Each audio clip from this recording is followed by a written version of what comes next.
thought aviation was incredibly exciting, and I liked model rockets. I used to fly model rockets when I was in elementary school, and just making stuff go fast and high, it was really exciting. And of course, if you'd asked me if I wanted to be an astronaut, I would have said, absolutely, but it wasn't something that I carried as a goal since childhood. And then in college, I became an engineer and learned how stuff works and how to build things. And I got a job in an aerospace company, and we were building satellites and satellite parts. And I got to meet a few astronauts. And when I met them, I realized that, hey, it's a job. And I never even thought of being an astronaut as a job. And then I heard that they were taking applications for that job.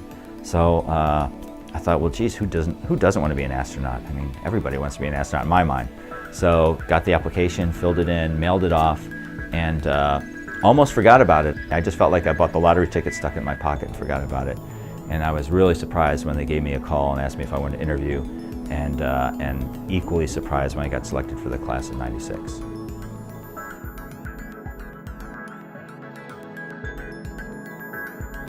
Oh, it's fun. I mean, it's sort of back to school. For the first 2 years, we're called astronaut candidates, or ASCANs for short. And ASCAN training is learning everything you can about NASA. So we go to all the centers and we learn about what they do. It's all about learning how the space station works.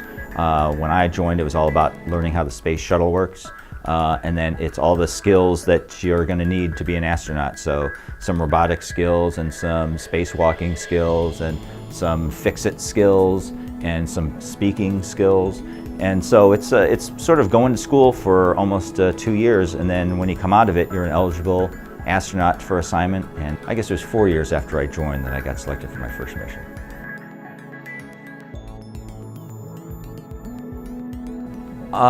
It felt pretty normal pretty quickly. When we go up on the space shuttle, we don't dock for about until the third day.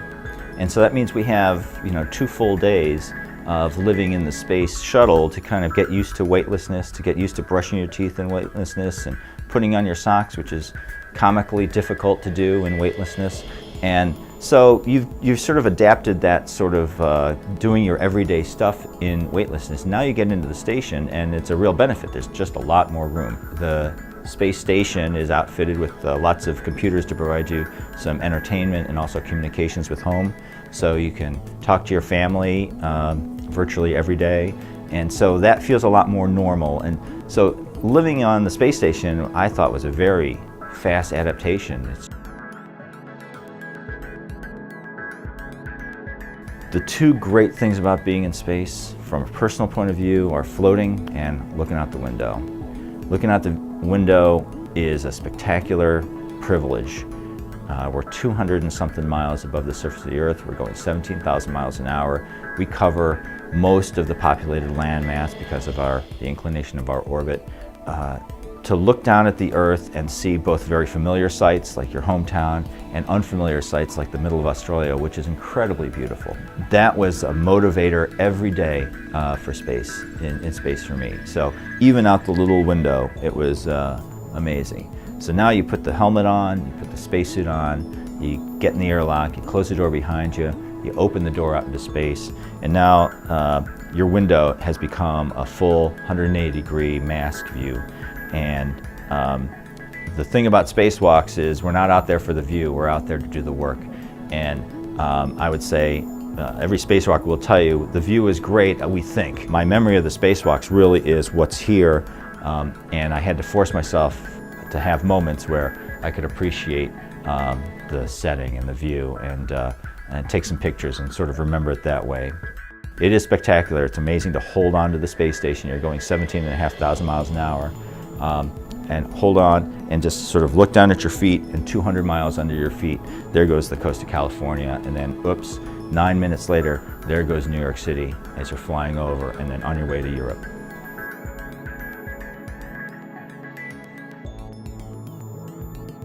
Well, the biggest surprise to me was that when you're in space with the weightlessness, I call weightlessness 75% enjoyable, 75% unbelievably fun, and 25% just a pain in the neck. And the pain in the neck aspect is You're used to, on the ground, you're used to doing things without thinking. You're used to writing something down and putting the pen down. The pen stays there, and the paper stays there, and you can turn around, and when you turn back, the pen's there, the paper's there. Well, since everything floats in space, you have to think absolutely about everything you touch and everything that you want to touch. When you're eating in space, you have to, generally, people will eat one thing at a time, because to eat your meat and your potatoes and your drink, you have to hold down, tie down, find affix each item between, if you're going to pick up something new. Otherwise, you're just juggling stuff, and it'll get out of control. And one of the pleasures of coming back to space, to the ground, was not having to think about eating, not having to think about my utensils. I can put them down, and it was magic. They just stayed right there.